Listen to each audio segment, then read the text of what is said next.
welcome to PTI. Today I'm with Oliver and Owen, and the first topic we are going to discuss is which rookie is going to be the best in the NFL this year. Oliver? Well, to be honest, in my opinion, I think that the best rookie this year will be, or at least when it comes to quarterbacks, I think Trevor Lawrence will show the most promise. But when it comes to starting off, I think, and this is a little bit of a hot take, but Trey Lance is going to have a very good year. A lot of people have said Fields, but I definitely think I wanted to see more from him in this preseason because, it definitely took him a while to get going in that game. Um, but Trey Lance has just, from what I've heard, definitely proved himself to be the starter over Garoppolo, which is not exactly the most easy feat, considering Garoppolo has been considered in the at least higher 50% of NFL quarterbacks during his career. So, at least when it comes to quarterbacks, from what I'm thinking right now, it'll be Trey Lance. There will likely be better non-quarterbacks, but when it comes to that, I'm going Lance. All right, good take there. What do you say? Speaking of quarterbacks, I think that Trevor Lawrence will be the best rookie of this class because the Jacksonville Jaguars have a very underrated wide receiver core in DJ Chark and LaVishka. And so I think Trevor Lawrence is going to be able to do a lot with that. They also have a very good offensive line, so I think he'll be able to have enough time to be able to hit those guys that are open. They also have a strong run game with James Robinson. And so I think that Trevor Lawrence is just going to have a phenomenal year this season. All right, add on to your. Well, to be honest, you say that they have an underrated receiver core and good offensive line, but to be honest, those have been some of my main worries about Trevor Lawrence because, once again, Marvin Jones Jr. is slated to be wide receiver one with Chark out with injury, and they just haven't been very consistent there. And the only good points of their offensive line, their best offensive linemen, have been aging quite a bit.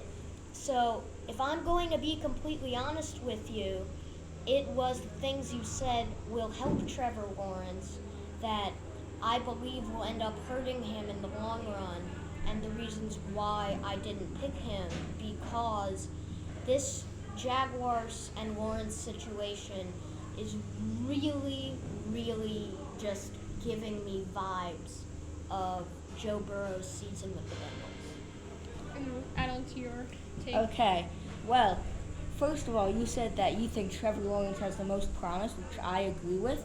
But currently, when I said that they have a good offensive line, and you brought up the point that their offensive line is aging, I do agree that they are, in the next few years, probably question marks when it comes to the offensive line.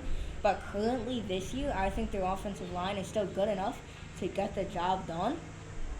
So I think that Trevor Lawrence is still going to be able to do some work on that team, even with the DJ Chark out for injury and the aging offensive line. All right, add your final comments on this topic before we switch.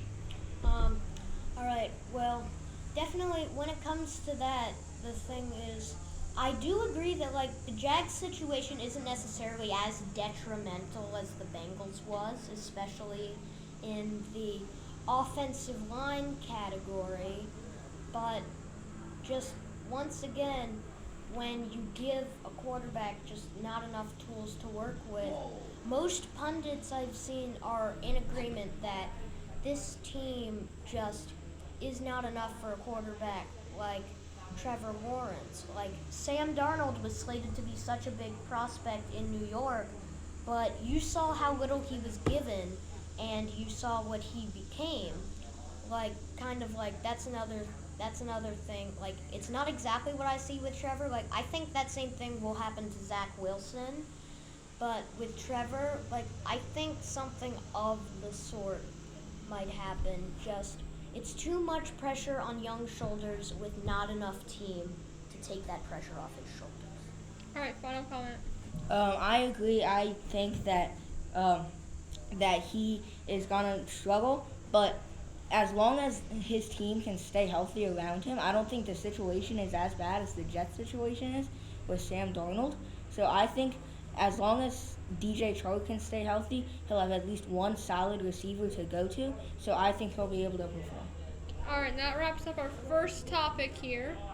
Now, let's go to our second topic. Who is the most overrated NBA Hall of Famer? I'm gonna start with you, Oliver. All right. So when it comes down to it, I would say that the most overrated Hall of Famer is, and this is definitely a hot take, but Yao Ming is what I would say here. Is he like a generational talent? Yes. But when it comes to it, like injuries have prevented many a person from the Hall of Fame, but not Yao. And I just personally think injuries were detrimental enough to his career that I would not vote him in. Although I think that if he did not have the injuries, he would be first ballot for sure. But I just think he had so much that it baffles me how he gets in and not many other people. There are probably a lot of other options, but I'm definitely thinking on the fly here. But when it comes to overrated Hall of Famers, Yao Ming is one of them that comes to mind, and unfortunately, it's not his fault. Yeah, I definitely agree with some points you made, but my choice is gonna have to be Wilt Chamberlain. Just because Wilt Chamberlain played in an NBA era where there were not a lot of good players. Of course, there were the big guys like Bill Russell who were able to defend him somewhat, but most of the guys he played against, such as the players he played against when he scored 100 points, were not very good, and some of them were even just guys who were taken off the street or had second jobs as like carpenters and dentists. And also, he was 7'2" with a 43-inch vertical, and plus his wingspan, which was unbelievably long. And there was no 3-second rule, so all he had to do was take up the ball, and he could basically have his head over the rim. And so I think he was very overrated. All right. Well, that wraps it up for our PTI today. I hope you enjoyed, and we hope to see you next time.